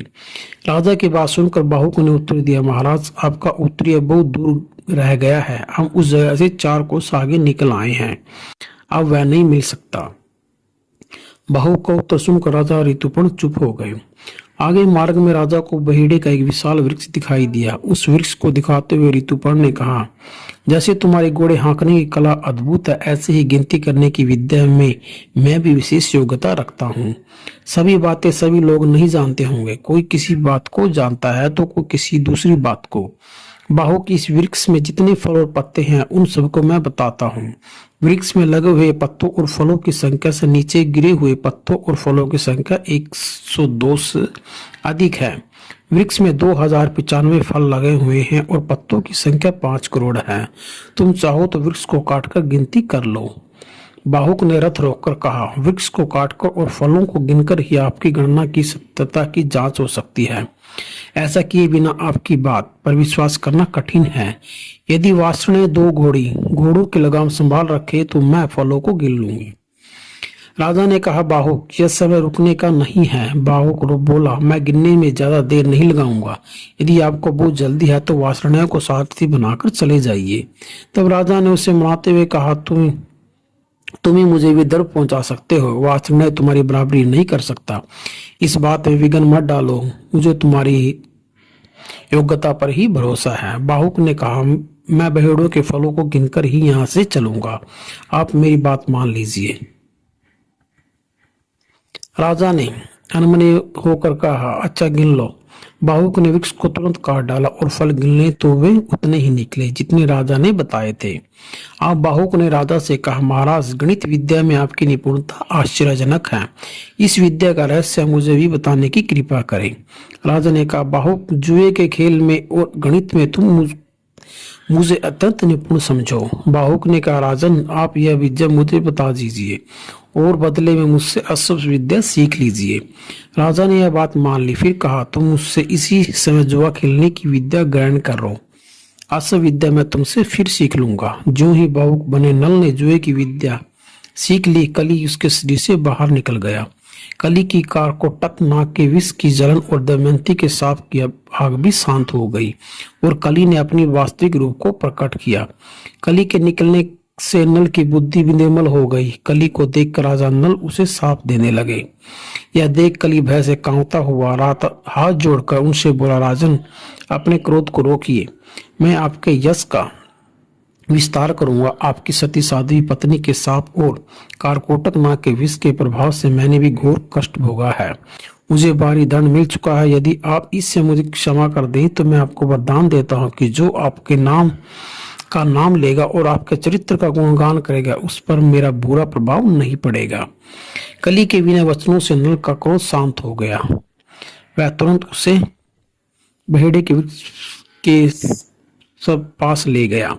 जिस समय कली और नल में यह बातें हो रही थी, दूसरों को कली दिखाई नहीं दे रहा था। कली के अदृश्य हो जाने पर राजा नल की सारी चिंताएं दूर हो गई। वे उन वेगशाली घोड़ों को हाँकते हुए विदर्भ की ओर बढ़ चले। क्योंकि कली बहेड़ी के वृक्ष में प्रविष्ट हो गया था, इसलिए वह निंदित माना जाने लगा। सांझ के समय राजा ऋतुपर्ण का रथ विदर्भ जा पहुंचा। राज कर्मचारियों के ऋतुपर्ण आगमन की सूचना राजा भीम को दी। राजा ऋतुपर्ण के आगमन से दमयंती ने मन ही मन सोचा, संभवतः मेरी योजना सफल हुई और महाराज नल ही रथ को हाँक कर लाए हैं। यदि मैं आज नल को नहीं देखूंगी तो जीवित नहीं बचूंगी। दमयंती सड़क से लगे महल की छत पर चढ़ गई जिससे नल को देख सके। बाहुक ने यथास्थान रथ को रोका और वहां तथा वासु ने उस रथ से उतर पड़े। राजा ऋतुपर्ण भी रथ से उतर गए। राजा भीम ने उनको खूब आदर सत्कार किया और उन्हें राजभवन की अतिथिशाला में ठहरा दिया। परंतु राजा भीम यह नहीं समझ सका कि राजा ऋतुपर्ण यह किस लिए आए हैं। राजा ऋतुपर्ण ने भी देखा कि यह स्वयंवर की तो कोई तैयारी नहीं है। दूसरे राजा राजकुमार भी यहाँ कोई नहीं है। दोनों राजाओं की समझ में कुछ नहीं आया कि क्या मामला है। विधवराज भीम ने राजा ऋतुपर्ण से कुशल मंगल संबंधी प्रश्न पूछने के बाद पधारने का कारण पूछा और बोले, मैं आपके दर्शन अभिवादन करने के लिए आया हूँ। राजा भीम को बात जची नहीं पर कहते क्या। थोड़ी देर बातचीत के बाद राजा ऋतुपर्ण विश्राम करने चले गए। उधर बाहुक घोड़ों की खोल कर उनकी थकान दूर करने तथा भूख प्यास दूर करने की व्यवस्था करके रथ के पीछे भाग में जा बैठा। जब से कारकोटक नाग नल को काटा था उसका रंग काला हो गया था, इसलिए दमयंती दूर से उसे पहचान नहीं सकी। वह सोचने लगी, महाराज नल का सारथी वासुदेव भी अच्छा सारथी है। हो सकता है वह इस रथ को वेग से हाँक कर लाया हो। यह हो सकता राजा ऋतुपर्ण स्वयं भी महाराज नल की तरह अस्त्र विद्या के जानकार हो। अंत में उसने अपनी दासी को बाहुक के पास भेजा ताकि उससे बातचीत कर सके, वह सच्ची बात का पता लग जाए। इस दासी का नाम केशिनी था। दमयंती ने उसे अच्छी तरह समझा बुझाकर भेजा। उसने कहा कि वह प्रणात ब्राह्मणी वाली बात उसे बताए। केसरी ने बाहु के पास जाकर पूछा, बाहु, यह वासने राजा नल का सारथी था, क्या इसने महाराज नल कहाँ चले गए? इस संबंध में आपको कोई बात बताई हो तो मुझे बताना। बाहुक बोला, यह बेचारा नल के बारे में कुछ नहीं जानता। राजा नल का रूप ही बदल गया है, वे गुप्त रूप से रहते हैं। नल के संबंध में परमात्मा के सिवा कोई कुछ नहीं जानता। केसनी बोली, बाहुक, राजा भीम के भेजे हुए प्रणाद ब्राह्मण से दमयंती की दशा का वर्णन जब आपने सुना तो उन बातों का कुछ उत्तर आपने दिया था। साध्वी दमयंती उन्हीं बातों को दोबारा आके मुंह से सुनना चाहती है। केसनी की आवाज सुनकर नल की रुलाई फूट पड़ी। नल ने वे सारी बातें दोबारा कह सुनाई जो अयोध्या में प्रणात ब्राह्मण से कही थी। उन बातों को दोहराते समय नल फूट फूट कर रोने लगा। केसनी ने सारी बातें दमयंती को बता दी। अब तो दमयंती का संदेह पक्का हो गया। उसने केसनी से कहा, तुम फिर जाओ और बाहु पर नजर रखो, उसके प्रत्येक कार्य को बारीकी से देखो। यदि वह आग या पानी मांगे तो मत देना, बात को किसी तरह टाल देना। यदि उसने तुम्हें कोई अद्भुत बात दिखाई दी तो मुझे को बताना। केसनी दोबारा गई और कुछ देर सब कुछ देखती रही। फिर लौटकर दमयंती से बोली, यह बाहु तो दुनिया से निराला ही है। वह किसी छोटे से छोटे दरवाजे में भी घुसने लगे तो सिर नहीं झुकाता है। उस दरवाजे के पास पहुंचने पर दरवाजा ही ऊंचा हो जाता है। राजा ऋतुपर्ण के लिए महाराज ने भोजन सामग्री भिजवाई थी। वहां रखे पानी के गड्ढे खाली थे, परंतु बाहु के देखते ही पानी से भर गए। खाने की चीजें को धोकर बाहु ने पकाने की तैयारी की। उसके देखने मात्र से ही ईंधन में आग पैदा हो गई। एक और भी आश्चर्य की बात मैंने देखी, आग को स्पर्श करने पर भी बाहु का हाथ जलता नहीं है। बाहु के मसलने पर फूल कुमलाते नहीं है और अधिक खिलने लगते हैं। इतनी सारे आश्चर्यजनक बातें मैं अपनी आंखों से देखकर आई हूँ। अब तो दमयंती का संदेह निश्चय में बदल गया। वह जान गई कि बहू के वेश में राजा नल ही हैं। दमयंती ने केसनी को एक बार फिर कहा और बताया कि किसी तरह उसकी बनाई हुई रसोई में से कुछ चीज उठा लाओ।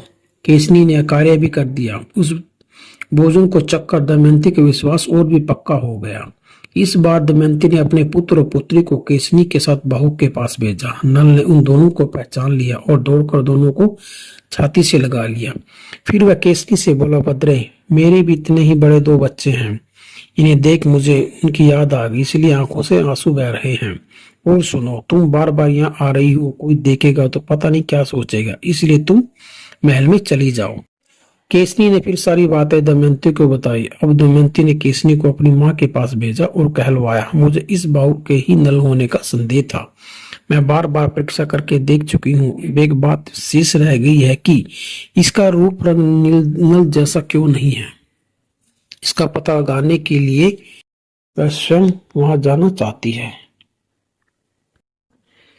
इसका पता लगाने के लिए मैं स्वयं वहां जाना चाहती हूँ। आप या तो बाहु को यहाँ बुलाने की व्यवस्था करें या मुझे वहां जाने की अनुमति दें।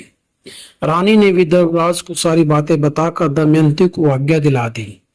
दमयंती नल को अपने भवन में बुलाया। दमयंती को देखते ही राजा नल आंसुओं की धारा बहने लगा।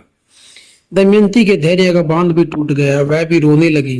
रोते रोते दमयंती बोली, बाहु, क्या तुम महाराज नल के सिवा किसी दूसरे ऐसे धर्मात्मा पुरुष को जानते हो जो जंगल में सोई अपनी पत्नी को छोड़कर चला गया हो? मैंने स्वयंवर में देवताओं को छोड़कर उनका वर्णन किया था। मैंने कभी भी किसी आज्ञा को उल्लंघन नहीं किया। मैं संतानवती भी हूँ, फिर भी वे मुझे उस दशा में छोड़कर चले गए। उन्होंने अग्नि को साक्षी करके जो प्रतिज्ञा की थी उसे भूल गए।